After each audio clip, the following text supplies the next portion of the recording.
Hello, guys. I hope you guys still have a little bit of energy left because this will be hopefully a very chill and fun panel. Um, let's start off with a quick round of intros. So I'm Mirza, I lead the business team here at Injective. And today we have some great panelists, personal friends of mine that I've known for years in the venture space. And I think they'll have some really cool insights for you. So without further ado, if you want to start. Sure. Hi, everyone. I'm a partner at Protagonist. We're an early stage venture fund investing both Web3 and Web2. I'm currently based in New York, and the rest of my team is across the US. Previously, I worked in Silicon Valley, mostly investing in Web2 companies. Great to be on the panel today. Yeah. Hey guys, my name is Nihal. I'm a junior partner at Pantera. Before this, I worked at 0x, and before that, I was actually an AI ML VC. Come from an AI technical background before I full degened into blockchain. So yeah, that's a bit about me. Hi, this is Baek. I've been with Hash for 7 years. We've been investing in early stage blockchain companies. Started in Korea. Now I'm based in San Francisco and New York. Previously, I was a robotics engineer and founder, and also was a software engineer at AWS. So I look at a lot of the tech infra, and also a big fan of content entertainment. So also look at a lot of the gaming related stuff. Nice. Appreciate it. I think a good place to start would be just the general venture landscape, which seems to evolve every few years with new narratives or new sort of opportunities, let's say. When you think about the last cycle, if you will, 2020 to 2021, all of you were there back then. What do you think has fundamentally changed in the venture landscape in terms of funding or narratives or trends? Like, what have you noticed in the venture landscape? Okay, sure. I can go first. So from 2020 to 2021, I think like obviously consumer was a huge like NFTs that pushed like, and I think that right now consumer has been underrated and a lot of infra has been built since 2020, 2021. Like 2020, 2021, the infra wasn't built for the consumer applications that were getting pushed, and like, you know, OpenSea was killing it on volume, and there was actually a need for a lot of infra to be built. Now I feel like we've kind of over-indexed on infra, where there's a lot of infra built, but now not, you know, enough like consumer applications that are targeting mainstream users. So I think there's like a revert back where a lot of now VCs are trying to look for the consumer good consumer applications. And so, and then obviously there's this like new infra, but like I would say that there's been an over-index this cycle to previous cycles of like just the levels of infra that have been built and levels of abstraction on the infrastructure side. But I also think like there's been a huge step forward in infra just in general. So people can actually build really good consumer apps now. Now it's really about founders actually building those types of companies and creating like sustainable businesses in the consumer, you know, side, actually like building for specific consumer segments and whatnot. Yeah, so I would say that's like a main big difference from the sides. Obviously, when it comes to trends and narratives, AI is now a very big trend. Specifically, you know, on the infra side, there's a lot more chains, so a lot of customization of what you can build, because you have a lot of different choices. There are a lot of different trade-offs you can take and different ecosystems you can pick. You know, one of them being Injective and whatnot. So depending on what you're building, you have a lot of interesting choices of what type of ecosystem and what type of stack that you want to build on. So a lot more choices for founders. I think there's now a need to use all the infra that's been built in the last 3 to 4 years to actually build something that's useful for users. So I would say those are like kind of the main changes from this cycle to last. Yeah, I think on a high level, crypto's product market fit has still been, you know, number one, enabling gambling and speculation. Online casino exchanges being the best business model. And then the second biggest one would be stablecoin, which is cross-border remittance payments and kind of touching the traditional fintech payment rail. And I think for this cycle, the top 5 narratives, just from, you know, my personal understanding, would be AI crypto, Bitcoin L2, parallel EVM, and restaking. I think there's a lot of reiteration on staking because human greed is perpetual and everyone wants more yield. And then lastly, there's some interesting companies in the DeepIn and RWA space. Yeah, for me, I think your original question was about how the venture approach to this industry has changed. Honestly, I think it's kind of same. Not much has changed. The fundamentals of it, I think the wordings of different theses have changed, but the way the funds are approaching kind of still similar. Obviously, there's a good fundamental, like the technical progress that we're seeing in infrastructure, but general way of funds approaching this kind of investment hypes and cycle, I see same mistakes and same excitement since the last one. Like I feel like, especially in this market, because there's been so much of a meme and fast-paced movement of attention area. So like I see a lot of funds and even founders thinking, oh, should I now go build on Monet, or should I go build somewhere? Should I pivot to something? Should I also do DA? Should I be doing modular instead? So I think that kind of chaotic PMF figuring out could be the one, or the chaotic kind of narrative rebuilding and rebranding has been ongoing in this cycle, I think. Especially at ECC, I see a lot of founders kind of rethinking about how they're approaching their new narrative going into next year. So I think for me, more terms, kind of same practice in venture so far. Yeah, no, really good insight. So I think all of us sort of alluded to this, but it seems like infrastructure is still a major focus for VCs, in my opinion, for the worse, because we are losing out on a lot of consumer dApps. But if you look at venture activity in general, almost all funding goes to infra, even today, even though most people agree that consumers should likely get more funding or the app layer should get more funding. Why do you think that is? Why do you think you, either as a fund or we as an industry, we continue to focus on the new sort of like L2s or L1s or infra instead of... So our fund, about half of our portfolio is actually application, consumer, gaming, entertainment related. So we're not necessarily heavy on like infra investment as much. We were early in crypto, so we were crypto native, but we're not necessarily like token maxi fund. And I think the really simple reason why funds continuously focus on infra investment is that infra investment tends to not go to zero. And app investments that are equity investment that doesn't have token or could have token tend to have a lower bottom for their tokens, or even equity companies. Right now this cycle the token is going up, but the equity companies that are supposed to generate revenue, they're not necessarily generating higher revenue during bull cycle, because not many are still willing to pay more for SaaS products or monetize. So they are unable to raise Series A and beyond.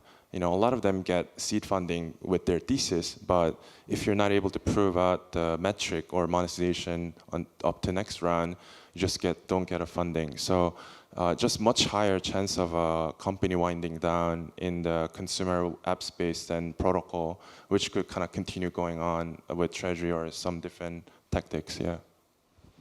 Yeah, to kind of like echo those sentiments, it's about kind of like a proven business model. Obviously, some of our best portfolio companies, including like Injective and Arbitrum, obviously Infra has a proven DP, like a proven kind of result outcome, and that's what everyone's following by investing in Infra. But consumer applications have not there's now specific like with Farcaster, Blackbird, consumer applications are coming up, but the business model has not been unlocked. So I think there's still a lot of open design space basically for consumer founders to unlock the right business model that, blends token economics with a consumer application. And that's not been found yet. I mean, a lot of money has gone into gaming studios to build games, whether it's, Blackbird trying to figure out what that loyalty points looks like, or Forecaster, with their Warpcast and all of the different types of products that they're building. There has not been that aha moment in consumer applications where the token is as sticky as, infra paying for gas. Like, it's a very simplistic kind of model that's, like he said, keeping the token valuable, like utility token valuable on the infra project, which makes it easier, for VCs to underwrite. And so it's really going to take founders with vision to kind of create that sustainable token economics business model, or like approach it in a different way that hasn't, really taken off yet, specifically kind of in the market. So I think it's still, like, for founders, it should actually be a very interesting problem that there's still, so much to do to kind of unlock that specific, value accrual. I'll just add quickly. I think I see crypto VC as liquid hedge funds. You basically have the opportunity to generate some sort of liquidity in 3 to 5 years compared to traditional equity markets.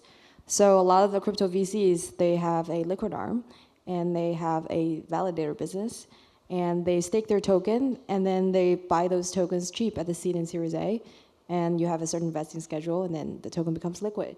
So I think a lot of the founders, basically, when they choose to build a crypto company, they look at all the liquid tokens on CoinMarketCap, and the top 10 tokens are mostly L1s and infrastructure, or sometimes Oracle. So it's pretty obvious to me, if you're founder who is ambitious, you want to become the top 10 token. So that being said, you don't really see a lot of success stories in consumer crypto that's liquid and trading. And I think that's partially why a lot of strong first-time crypto founders chose to build an infrastructure project, because there has been successful examples and exits in the public market that they can look to. And crypto VCs also, when they're doing internal memos and investment thesis, they also do a lot of comparable analysis, and those are mostly compared to the tokens that are liquid, which is also kind of why it just creates this flywheel where founders are more incentivized to build infrastructure projects that are trading at extremely high FDV, valuation, whereas there's less incentive to build a consumer crypto project that I don't think a lot of the public investors or liquid token have successfully built. So yeah, that's probably another reason. Great answers. Fantastic answers. So I guess the next question might require more of a nuanced take, but when you think about venture activity in different geographies, right? We're in Europe right now. Hash is, of course, one of the biggest funds out in Asia. How do you think venture activity sort of differs regionally between US, Asia, and Europe? Because when I look at sort of venture activity in general, it almost always seems like American founders, for better or worse, often end up getting the lion's share of deal activity or deal flow or investments, whereas Asia and even Europe is a far cry from that. Why do you think that is? Are VCs just focused more on America, or are you seeing interesting companies come out of all regions? And it's just, maybe I'm wrong on this. Yeah, I can take this from a Western fund perspective. It's harder to do due diligence, specifically in different geographies. So I have funds that I trust specifically in Asia that I get deal flow from, because again, I need people who are in those regions to tell me how best to kind of back reference check specifically deals over there. And so Pantera, we have 45% of our portfolio companies are actually outside the US. So we make a point to kind of do different geographies just in general. So the way that we work is with people who are boots on the ground in those different geographies to kind of kind of vouch for those type of funds. But because otherwise it's very hard to scale to different geographies. We feel it's very important to back because founders in local geographies, because especially on the emerging market side, I think that's a huge reason why Web3 is actually useful today. And only local founders can actually build a hyper, specialized application for those regions. So for us, it actually is imperative for us to actually, and we're trying to get better at backing founders in different geographies. But yeah, it is hard as a Western fund, and that's why I think in Asia specifically, I think it's just us and Dragonfly that back most of the even try to look at the deals in Asia, because it's very hard for Western funds specifically to kind of do that due diligence. So we have to rely on different funds such as maybe Hash or ABCD or different types of venture funds that help us do due diligence. So that's kind of one of the problems that I would say and if you're a founder from a different geography, know that that's probably what the Western fund specifically is hesitant on, because we hear all the stats, but it's we know in America specifically how to kind of back channel reference those stats specifically. It's just much harder in a different geography, and that's what we're trying to figure out. For us, we invest about 65% in Asia and then rest in the US mainly, and some in Europe. I agree with his points on how hard it is to actually kind of invest internationally. And crypto is inherently international, and a lot of the funds end up investing in a lot of different time zones, and it's really difficult. And as he mentioned, there are a lot of good builders, especially in emerging markets, that crypto VCs in Puerto Rico would never go visit, right?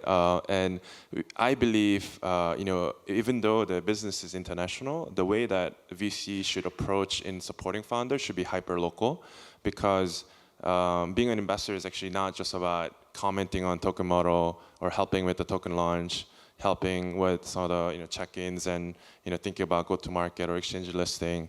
It's actually quite comprehensive, like holistic kind of a care of the founder, because it's very stressful being crypto founder with the token going up and down, and you could be the only crypto founder in that town, right? There's no friend to just talk to about things that you're going through. Maybe you're there are many crypto founders, but you may be the only gaming founder, or you may be the only DeFi founder, right? And I think that's why like a lot of these founders travel a lot to share thoughts and be together and bring back those insights and connection to their local regions. So for us, we invest globally, but we don't believe in like a cross-border. I think it's more of an arbitrage that you're shallowly trying to add value in everywhere by connecting dots. We try to win locally, and if there's synergy, we try to have the connecting dots there. So for us, the hubs are we started in Korea, which is a quite dominant retail market and developer market in East Asia for crypto.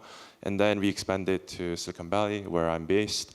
And then we opened up Singapore office because we want to serve Southeast Asia founders more locally. And the most recent office we have is a Bangalore office. We have 18 people based there. It's actually a separate fund dedicated called Hash Emergent. So we focus on emerging markets, especially India and Africa. So we host college hackathons every week in Nigeria, Rwanda, and Bangalore and Delhi, and try to really bring up those founders that are very talented, but there's no good visibility into how they're navigating the space, and help them go global and be part of the mainstream crypto circle, so that they can build product to the international standard. So our approach has been very much like hyper local, and try to win there and help them go global to be in this kind of ECC like mainstream crypto community. Yeah, I would just add, the West is very good at, I would say, infrastructure project, because a lot of the R&D, best talent, college, university, higher education, they're based here. Whereas Asia is very good with community and application layer protocols, because of the large number of user base that's available for testing and scaling. So for us, when we invest, when it's an infrastructure project, I think the Western protocols usually have a premium. And the Asian projects usually struggle to raise money from the West, because number one, you need local network, and funds like Pantera and Electric and all the Silicon Valley US funds, they have a few trusted contact in Asia. So only deal flows from those funds get sent over across the ocean. Other than that, there's really no way to access the US market or even European VC market, which is why having a network is very encouraged for overseas founder. That's kind of how you start building trust. Once you get a warm intro from a founder that knows one of the GPs at the US fund, your chance of getting a second meeting is way higher. So yeah, that's pretty much my take. Great takes. So when you think about the venture landscape in general, right? When I look at deals, at least, there's often a number of different VCs vying for the best deals, because I could argue every quarter there's maybe only like one or two of the best deals. What do you guys do in terms of standing out in front of those portcos? How does Hash, Pantera, or Protagonist manage to win certain deals? Yeah. Yeah, sure, I can take this. So winning the deal, obviously, like everyone, everyone, I would say, have as a platform team. It's kind of table stakes, to be honest with you. Like, obviously, everyone has their different flavor of what they focus on. We have like a head of research, Matt, who helps with like, at this point in crypto, research is a tool of marketing, and so we try to help portfolio companies specifically like launch out like interesting research with our platform team if they want to be connected to like obviously the 250 portfolio companies. It's also partnerships is a very big part of crypto, and so given that we have so many portfolio companies, usually that helps us win specifically on an individual level. The way that like I try to win deals specifically is like go to as many of these conferences, right? Be one-on-one with a lot of the founders, really try to understand their product on a technical level, because to be honest with you, there's a lot of VCs who are if it's a hot deal, they'll follow the round or like shop term sheets. Usually that's not a long-term way to win, especially like you want to be super early. So like as Pantera, we're like a $1.25 billion fund that focuses just on digital assets. So we can be a part of your journey at any point, to be honest with you. It doesn't need to start at the very beginning, but I like to have the relationship at the beginning. So, going to a bunch of these research conferences, these, panels, and like building a relationship with a founder, specifically at the earliest days, and like start helping them. Like, like you should also, as a founder, start requesting intros. If you like become friends with like a VC, if a VC really likes you, they will do things for you even though they're not invested in you. And that's also how you should suss out like your relationship with, is this someone in the future that you want to accept money for? And if they like you, they will do things for you. If they don't and they give you an excuse, I think like that's a signal to take. And so those are the types of things that I like to do. And so usually it makes it much easier when a Series A comes or, a seed plus bridge round. That's like how you differentiate yourself. Be helpful to the founder, even when you're not fully invested in them. And that's something you should expect from a good VC. And not a very transactional one, because in the end of the day, the long-term relationships are the one that are going to last and actually be helpful even when you accept money. So yeah. Yeah, for us, I think also building relationships with the founder. I think the key thing that founders really appreciate within our portfolio is that we are about a team of 30 on the venture side, and average tenure of our members are about 5.5 years. So you can really see that you get to work with same contact and the people throughout your cycle of growth, and you're not pushed around to different point of contact, different associate, different partner. Really go through the whole relationship and multiple cycles together. And those founders give us a strong reference to different founders we meet. And obviously we do have a platform team, legal, policy team, helping on a lot of the portfolio support. But I think it really comes down to, are we getting very strong reference from people who work with? So for example, like Mirza, Injective is our early portfolio. He's been, forwarding us a lot of great founders that are in Injective ecosystem and his network. And those are really the ones that really we prefer to meet and build long-term relationship and give confidence to the founders that Hash will be around next 10 years and the same partners will be around and support you throughout the cycle. Yeah, I would also just add, in Web3, the cap table is pretty decentralized. There's not a single VC firm that owns over 20%, unlike Web2.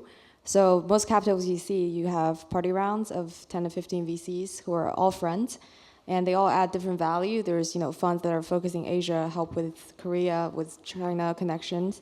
There's also Western funds that are extremely technical and research driven. So it would be important to kind of construct a cap table that you think in the future you can benefit from as a founder, whether it's from future fundraising signal to later stage investors, help with recruiting, and also just exchange listing, market maker introductions. So I think in general, the crypto cap tables have been quite democratic and friendly. And I think most VCs are pretty open to share deal flow because, again, we're all growing this pie together as an early ecosystem. Whereas I think from my previous Web2 experience, Sequoia would only do a deal if they take 20% in board seed, which is kind of a zero-sum mentality. Yeah, good takes. I can speak to this firsthand. So Pantera and Hash were early investors. Hash helped us a lot personally in Korea and expanding in Asia. Pantera, like we worked with some of the smartest people I've met in crypto, Paul and also Joey back in the day, gave really good insights on how to build the protocol itself, because initially we were focused just on derivatives, and then Paul is just so well connected. Basically, if you want to connect with anyone, whether it be in Asia or in the US, Paul probably knows them. Jiani, although like Protagonist didn't exist when we were doing our seed round, has probably some of the best insights in alpha in crypto. So I think like VCs for me, it's very apparent which VCs you should work with, just given back channeling. Like you yourself should be back channeling and learn the experiences others have had, and then it becomes very apparent who's intelligent and who's just trying to just join you around because they hear it's hot. So yeah, I'll attest to most of the things the panelists said. Okay, so we're gonna do some fun questions. So let's start with this one. Everyone wants venture funding in crypto, right? Like if you think of most crypto founders, even if they say they don't want venture funding, they probably need it to get started.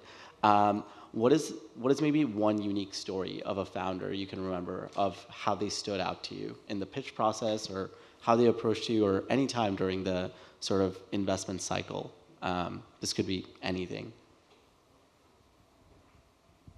It's actually kind of sad that I'm going to say this, but like they pulled out a demo like while I was, while they were pitching, which I remember when I was a Web2 VC, like it's kind of standard to be honest with you. But like to be honest with you, it's kind of rare nowadays. People are raising like rounds without demos, which look, I got used to it as a Web3 VC that like, hey, DevNet, you wait to DevNet mainnet, but just to show things that are working and like actual applications, or like even pulling up Dune dashboards and stuff like that, it's kind of rare. And I got very impressed, to be honest with you, like, someone who can't, because I think like a history of execution, like there's a lot of things, because it's such an early space that, you're taking on promise, and like people are able to raise, at crazy valuations with no product. So in the end of the day, it's not something that hurts, but it definitely helps and makes you stand out if it's like you have a history of shipping. If you can pull out a demo, a product's there, you basically kind of show a level of maturity of like, and a level of execution where, the VC trusts that you will build the product that you're saying that you are. And that actually like impressed me a lot, just in general, like being able to kind of, even if it's an MVP demo that's far away from like what your envisioned product is, definitely, the demo definitely helped. So Take notes. The bar in Web3 is way lower than most. I definitely agree with the kind of bonus points on those. For me, I think the kind of one of the kind of memorable story with Meaning Founder was when I just moved to SF. I wanted to be part of the developer community. So since I was software engineer before, I participated not as a judge, but like actual hacker on a lot of the hackathons. And I participated in the early years of ETHDember. And now ETHDember is like a huge convention now, like so many events. But back then, like I was one of very few Asians there, because like who comes all the way to the Denver, Colorado to do hackathon, right? In like very snowy mountains. And I remember I was hacking, and the guy right next to me was also building something, and he said like he just got like Ethereum grant to work on something called Rollup. And back then I didn't know what Rollup was or what data availability was, and he just like taught me through like some of the current status of Ethereum, what the problem is, and how ZK could be very interesting for the solution. So those kind of like very genuine kind of curiosity and kind of building together and like, kind of compiling it together and see how it works really gave me a learning opportunity as a VC, and also confidence in that, oh, this is a founder that knows how to execute. And, it was just no DAG, no like, doc, it's just a small like program and like a GitHub that he showed me and went through. That really gave me that potential of like how it would be like to work for him, work with him as investor. So that was the early days of ZK Sync. So we became first investor in the round, and at the time it was more focused on kind of the privacy ZK aspect of it, and now later on it became more of a kind of scaling solution. But like everyone in our portfolio has pivoted at some point, and those kind of genuine early interaction on kind of curiosity and what could be potential kind of solution in current problems were the best ways that I met some of the founders in the space. Yeah, I would also add, there are two things that really stand out to me among the top crypto founders I've worked with. Number one is the ability to consistently stay focused, whether the narrative is hot or not. There's, crypto people are extremely ADHD, and, we all have short attention spans. So, every few months there's a new cycle, there's a new narrative. And if you're building something in a certain narrative, you might be the hottest thing during ETH Denver, but no one would talk about you during ECC. Should you stay with that, or should you pivot? I mean, that's usually a question a lot of founders think about. I think the best founders, they have a certain worldview they want to realize, and they continue to build through the bear market and the bull market. And the founders that continue to pivot with the hot narratives usually never ship anything, and the money run out, and there's no more VC money coming in. So that's one thing I noticed, but that also has to be balanced with this ability to read the market, kind of catch the narrative, and also being extremely, good at BD. I think BD is one of the underrated things in crypto. A lot of the companies or business model in crypto is a distribution game. Stablecoin is one. I think Oracle to a certain extent too, and then maybe a few other, even L1s. I think is your ability to attract developers and have attention. So I think BD is one of those things that crypto people are not really good at. The best founders are both technical and extremely, creative and very good at BD. Yeah, no bias on my end. I think BD is super underrated. I also agree entirely. You'd be surprised how many decks you get as soon as a new cycle starts or a new narrative starts using those exact buzzwords. It's like 6 months ago, I would never get a deck that says modular AI. I've at least gotten 3 of those decks in the last month. So it's very obvious when someone is doing that just to grift some quick cash. But yeah, crypto, whether we like it or not, is a very narrative-driven industry, which is a great segue to my next line of questioning, where we'll do like a rapid-fire round where I'll say what I think is a big trend. Most of you pointed out, I think Jiani pretty much pointed out all the really big trends right now earlier. So I'll say the trend, and you guys tell me if you think it's overrated or underrated, and maybe in like 30 seconds you just say why. And I'll also challenge myself, if all of you answer the same way, I'll try to play devil's advocate. So let's do it. Let's start off with AI. Overrated, underrated, why? Jiani, you could start. I think AI crypto is overrated. AI is fairly rated. Okay. Why do you think crypto AI is overrated? I think AI crypto took off when NVIDIA as a stock ripped last year and was the best performing stock in the public markets. And that crypto people love comps. So when they see NVIDIA GPU, surging, OpenAI raising at 100 billion, they need something that's comparable in crypto. And there goes Worldcoin. And Worldcoin, to be fair, has done very well from an FDV perspective, although the float is extremely low. So if you really look at the valuation, it's a bit unsustainable, let's just say. However, I think after that, there's a lot of builders coming from AI, Web2, come into crypto because of the short liquidity window and the ability to fundraise fairly quickly among the crypto VCs who are not really AI experts, but just want to catch the narrative. So in that sense, I think it's overrated. Sure. Mirza knows my take on this one, but yeah, overrated. I also think, maybe I have a slightly different, where I also think AI in the Web2 space is a little, especially on the startup entrepreneurial side, overrated. I think AI, like as a concept, just in general, is sure, maybe even underrated, to be honest with you. Why? There's a lot of reasons.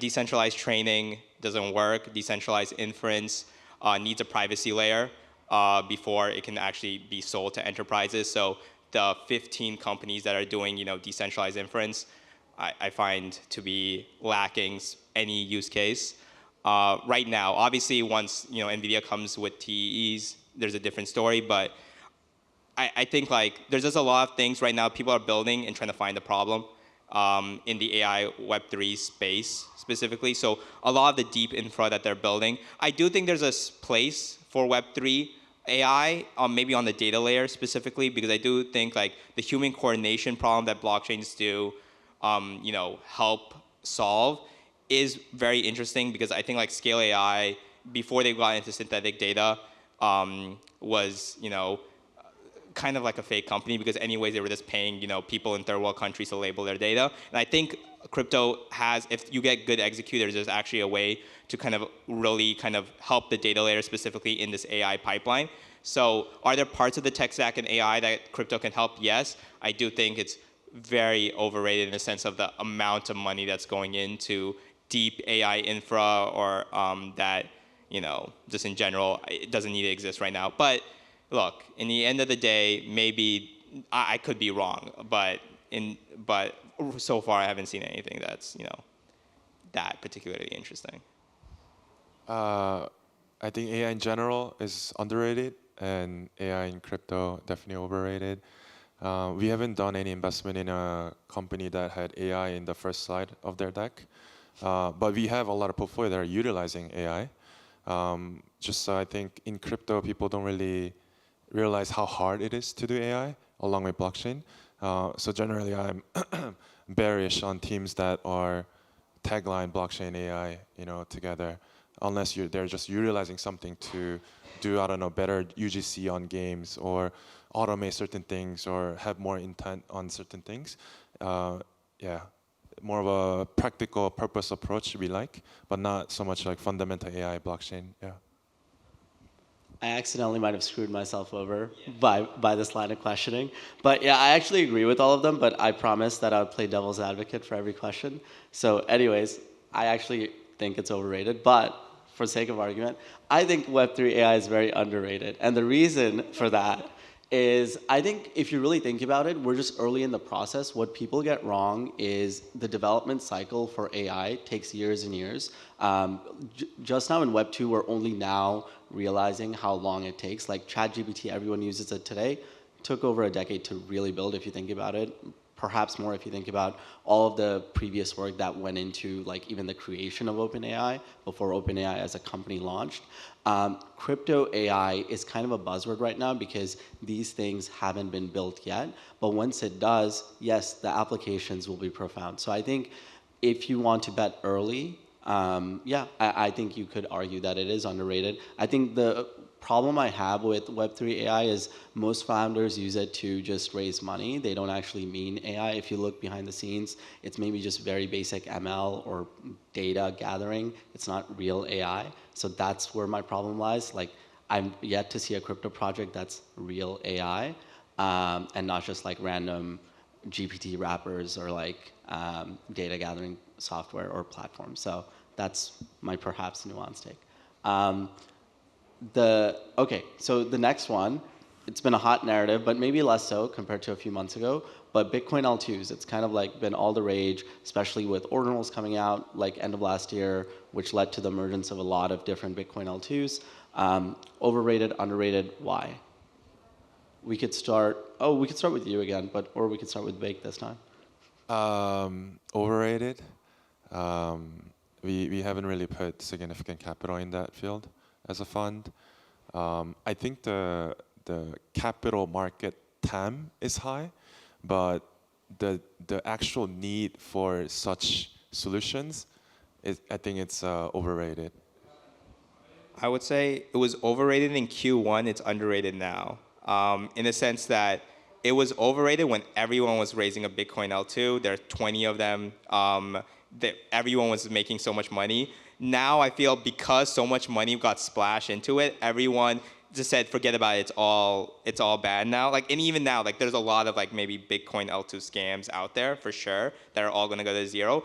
But that doesn't mean that Bitcoin DeFi as a concept is not interesting, because I feel like there is a huge opportunity if possible. But I think like we're way too early in the Bitcoin DeFi kind of stage than people think. This whole Bitcoin narrative, Babylon raising $1 billion on whatever they're doing, and everyone made the narrative a lot faster. Like, oh, we're going to get DeFi on Bitcoin super fast.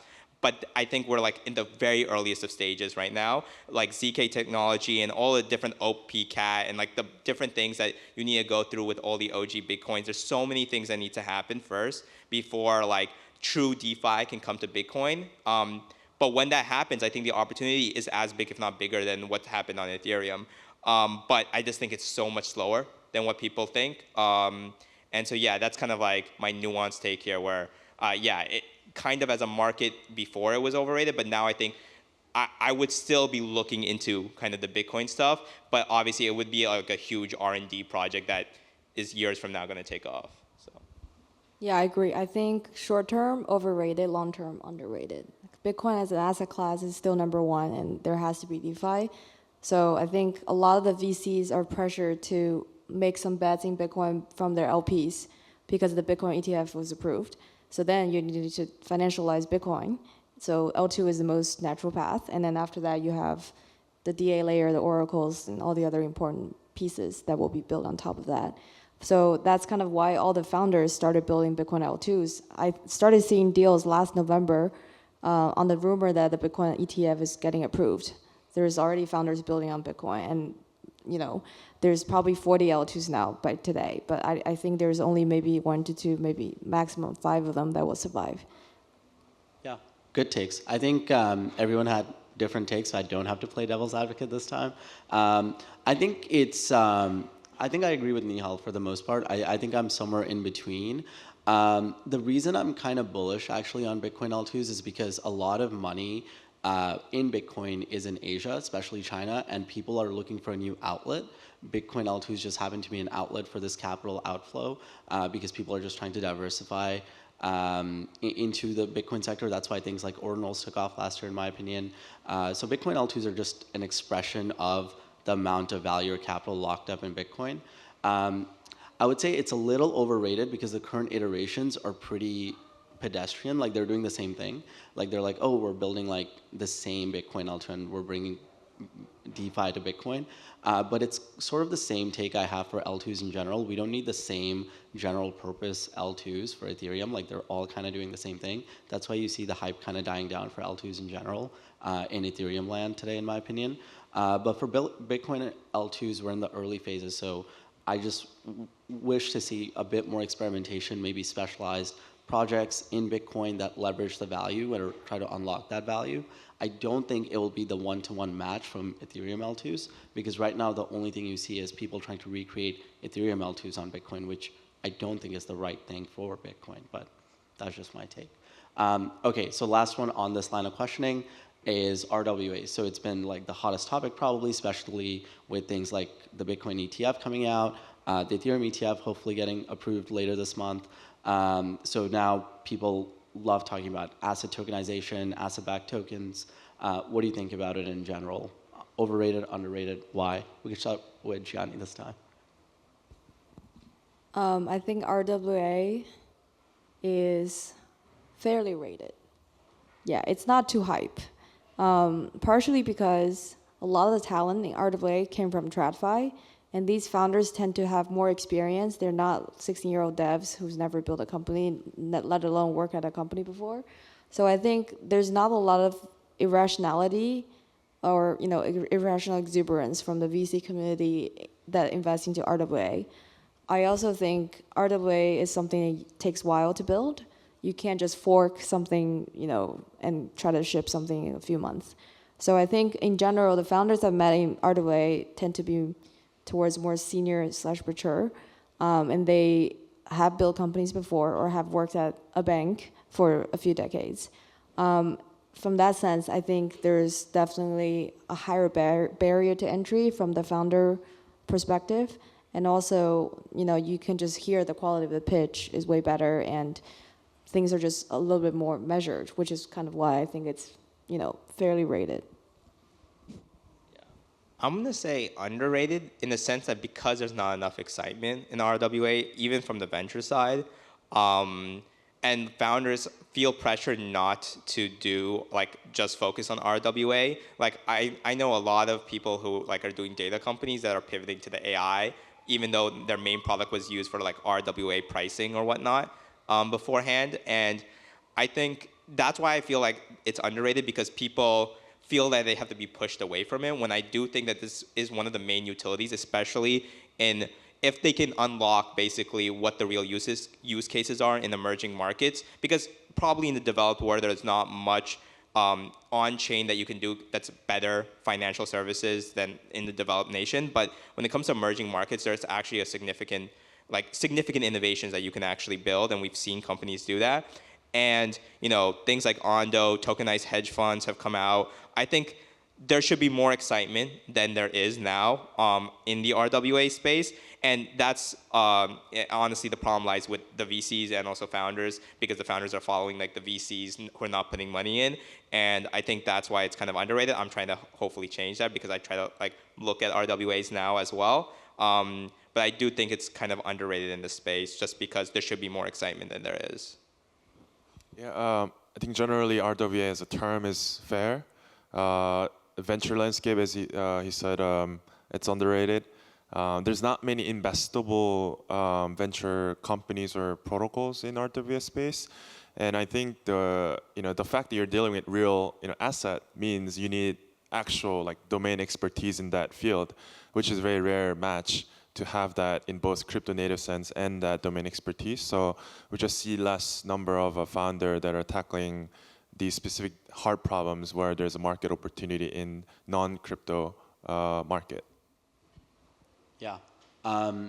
Thank you for making my job easy as well, because I kind of also have a nuanced take on this. I think it's properly rated because of a few reasons. One, I think you could argue it's a little overrated, because the only thing we've seen in the RWA space for the most part in crypto that's taken off is tokenized treasuries. So you have like 5-6 protocols doing the same thing, which I have a problem with, because RWAs can be way more expansive. It could include different types of financial instruments. It can include tokenized securities. It can include many things. But we haven't seen any real experimentation. I think the only real token that's captured any value in the public markets has been Ondo. The other ones have either pivoted or like just claim to be RWA, but are not really RWA. The reason I think it's underrated is because all of the attention this cycle, in my opinion, has been institutional use cases. We haven't really seen retail come in a big way, but we have seen way more institutional interest in crypto, and RWAs are a great expression for institutional interest. So I think we're in the early stages of the space, and we just need to see a bit more experimentation. Cool. All right. Final question for the day. Hopefully the most fun question of the day. Hot takes. So what is one hot take or two hot takes you have about crypto that most people would not agree with? Like most people would just call you foolish or stupid for thinking that way. I'll even give like 30 seconds for you guys to think before we start.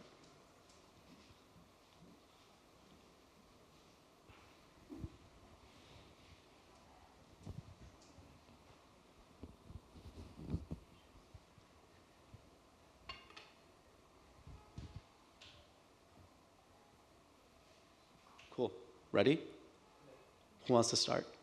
Okay. Okay. My hot take is that Ethereum won't right now. The main value that people see on Ethereum is as a settlement layer. I don't think that in the end game is going to be the case. Like either Ethereum is going to find a different way of accruing value, or they're like as a settlement layer that's not like what settlement is basically is going to change. I think like you see the startings of that with DA and like ZK proofs being settled on different things.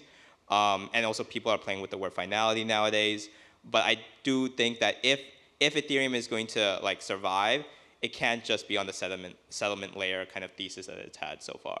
And I think like right now that's a predominant theory that all values are accruing to Ethereum because it will be the final settlement layer. So I guess that's kind of a hot take. I don't know. Yeah, for me, I'm generally I don't like the SVM on something or like MoveVM on something. It's a very bull market narrative. As a developer myself, I don't really see like a long-term demand for it. So I believe it's one of the VC-driven artificial hype. My hot take is I think Solana will be the next ETF to get approved.